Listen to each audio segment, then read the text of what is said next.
You've had some funny stories you've shared with me. I'd love for you to share some of those with our audience, like some funny career stories. Um, yeah. Yeah, I would be happy to.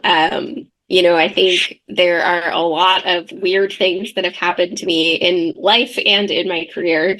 And some of that I think is just because I do a lot of things and I put myself potentially in situations that aren't necessarily the best idea. But I'll tell you, I think the funniest story and most bizarre experience I ever had in my life was with a prospect years ago. So we had a small office in Tempe and it's very close to the university. And to be honest, not that many people walk into our office. It was mostly very much, like scheduled meetings with clients. They would come to our office, but at that point we were going to theirs more often than not. And we weren't fully remote at that point. So I was in the office all the time. And I did schedule a prospect meeting. And this guy came in with like a three-piece suit, buttoned up, looked impeccable, like amazing presence, right? Comes in with a briefcase, which of course, like I'm sitting here with my backpack and my jeans and polo. I'm like, oh, okay, well, like whatever, kind of misread the situation, but it is what it is. And he started telling me about this idea he had to take the earnings that he had from a prior success, which of course I had no idea what that was, and build his own roll-up strategy. So he wanted to buy specific types of businesses across the country that were all the same business, streamline process, operations, streamline, staffing, understanding everything, and basically make it a big organization very quickly. And he said he had about $300 million to invest into the strategy and wanted help with everything from due diligence on the shops he was going to be buying to, actually being a CFO for this organization to structuring each individual state issues, all of that. So there was a lot of work he needed help from an accounting firm. So huge opportunity for us, right?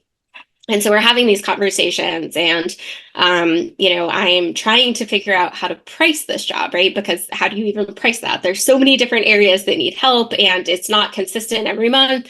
And so I'm coming up with, okay, so like a monthly fee to be the CFO plus like, here's what due diligence is. Here's when I need to bring someone else in, right? All of those things. And I'm putting together this pricing and through that process and through, prospecting processes in general, you get to know the people you're going to be working with quite well. So we're texting quite a bit, emailing quite a bit, like really funny person, like very charismatic, very charming, like lots of really interesting stories and ideas and strategies and like really cool stuff. So I'm super excited, like he's super excited. We're working through this process.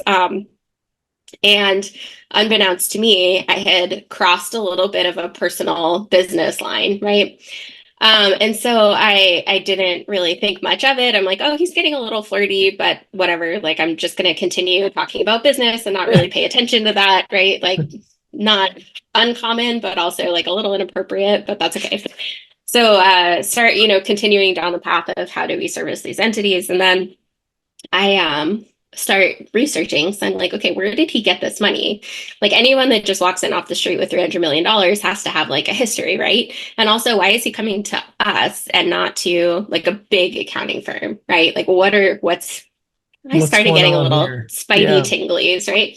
So I start researching and I find out he gave me a fake name. I found his real name.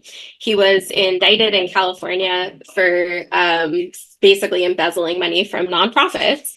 And he served 7 years in prison and had been recently released. So they indicted him on, I think it was about 14 million of embezzlement. And I saw the bank statements, like he had $300 million in the bank accounts and it was all offshore as well, which was another kind of question mark for me.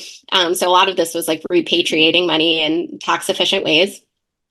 And, I start thinking about it and asking questions. So I was like, hey, I think we need to have an in-person meeting to talk about this. And of course, I wasn't going to take a client knowing that he's a felon and this is stolen money, particularly from nonprofits. Like, not a good look, right?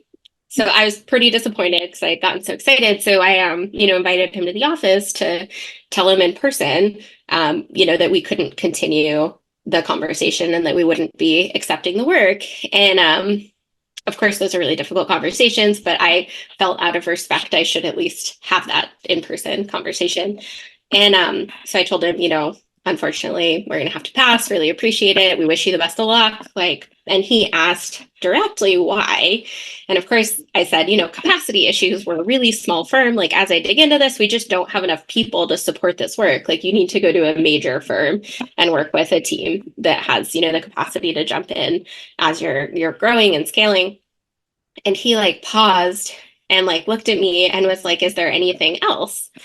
And I, of course, didn't know what to say. So I'm sitting there tongue-tied, which is not usual for me, right? And how do you tell somebody, hey, well, I figured out that you gave me an alias and I know you're a criminal, and also you're inappropriately flirting with me, and how do you say all of that in a way that's not going to trigger something more than, somebody just gracefully walking away, right? So I'm sitting there and he was like, when did you figure it out? That's what he asked me. Wow. And I was like, about a week ago. And he was like, okay, that's pretty quick. I'm like, all right. And he stopped and he paused and he's like, I really like you. I think you're brilliant. I need somebody like you on my team. He's like, but more than that, I need someone like you in my life. And I was like, okay, I appreciate that. That's really nice. Thank you for the compliments. And also I have a professional license to uphold and I can't, engage in money laundering effectively. And he legitimately in the meeting got down on one knee with a diamond ring and proposed to me. And I was like, clearly no, this is inappropriate. I appreciate the sentiment here. And also please leave, right? He said, okay, I understand. That's really disappointing. And then he handed me an envelope and said, if you change your mind, cash that check, and walked out of the office. And I was like, okay, what the, okay, right. So walks out of the office. And I'm like, this is I was terrified. And I'm a giant nerd, right? So this is not a thing that happens to me regularly, right? And so I'm like my heart's racing. I'm like, oh my God, do I need to lock the door? And clearly he was very polite, very above board, walks out of the office. I walk out of the conference room and I sit at my desk and I'm still freaking out. And I open the envelope and it was a check for $1 million. Oh my gosh. That's crazy. Right? That's one of the craziest stories I've ever heard from an accountant. That's bizarre. It was very weird. So do you know what happened to him? Did you know? I don't know. No? Nope. I cut off all communication. I actually changed my phone number because he did not stop texting me for a while. And we moved our office. Wow. It'd be interesting to Google him and see what happened to him. Yeah, right. I mean, I'm sure he found somebody to launder money, repatriate, money into the US that was clearly stolen, and buy businesses and put it into legitimate ways. I'm sure he found somebody to help him with this criminal enterprise, but it was not going to be me. Yeah. Wow. All right. But I did learn a big lesson that day. I cannot be bought. There you go. Yeah. That's good to know. Know thyself, right?